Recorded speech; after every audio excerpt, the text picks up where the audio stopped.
I'd like to share just some of the abuse I grew up hearing from my dad. He passed away 3.5 years ago, but he was a retired full-guard colonel in the military who hoped to be the first Mormon general. He got passed over for a Protestant and a Catholic, which has been the case for over, I don't know how many decades. But, I was raised with a narcissistic father who was put up in the church as a high priest at the age of 27, serving as a clerk in a state presidency in Tacoma, Washington, Seattle, Washington, when I was 4, 5, 6, 7 years old, living in Washington State on a military base. The first time I consciously remember aliens visiting me in my physical body, in the backyard of my neighbor's house. On a spirit dimension, I could see and hear them, but when they come to you physically, and then all these years later, I got people trying to convince me that I'm crazy. You guys can fuck yourselves. And here's the thing. I was raised with sexual purity culture, abstinence culture, and shame energy by the Mormon Church MK Ultra programming, and my dad being a huge part of that. And this is what he used to say to me, starting with the age of 13, but really programming me my whole life and grooming me. While he permed on me, he would say, I would rather you die than lose your virginity.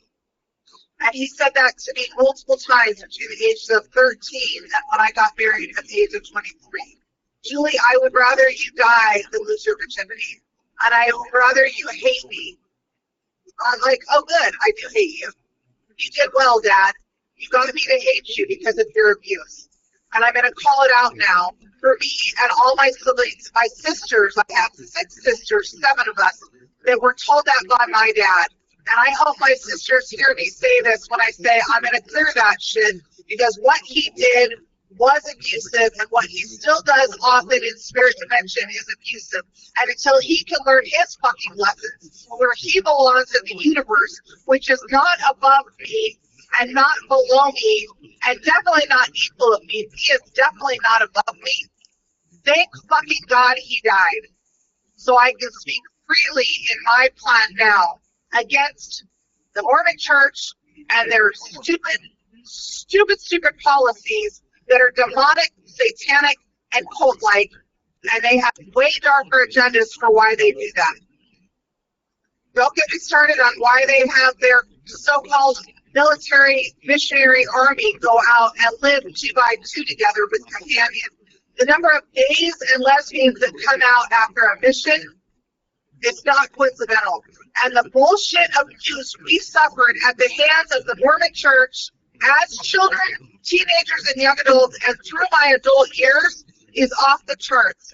And I didn't live in Utah except for 7 years of that, until the last 5. I lived all over the world. So you cannot tell me it's just Utah, Idaho culture. This is Mormon culture, and it's wicked, and I'm awake to it.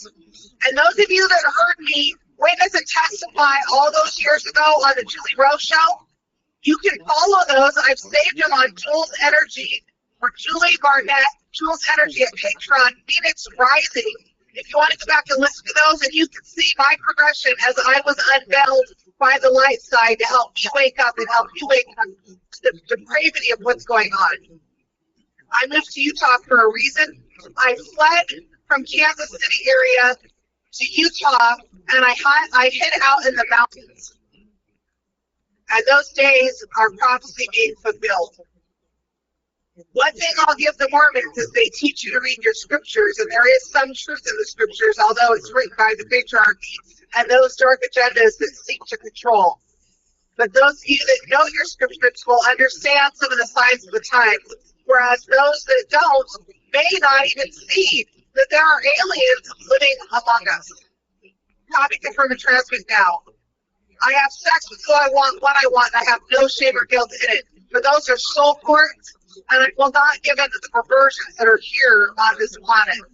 I lived in the days of Sodom and Gomorrah, and I have complete conscious memory of it. I will not sit by why the Lord blasphemies his name. Why they blaspheme the Lord's name. And I will not sit by while they blaspheme me. The Mormon Church has me as a marked enemy, and they should be well to recognize that.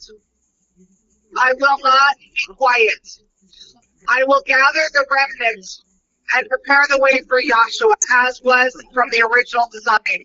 And the Mormon Church knows this. This is why we work together, and they know that I was not to be reinstated, that I was to be excommunicated.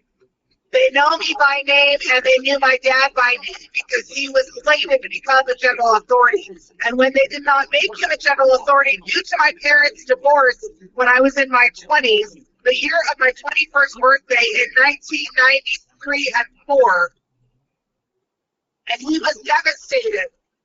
And then he had the nerve to say to my mom, who was his ex-wife, because of you, I will never hold a high rank in the church again. Thank fucking God. Thank fucking God. Somebody's trying to rescue your soul, Donald Garth. Someone is trying to rescue your soul, Donald Garth. Hantzett.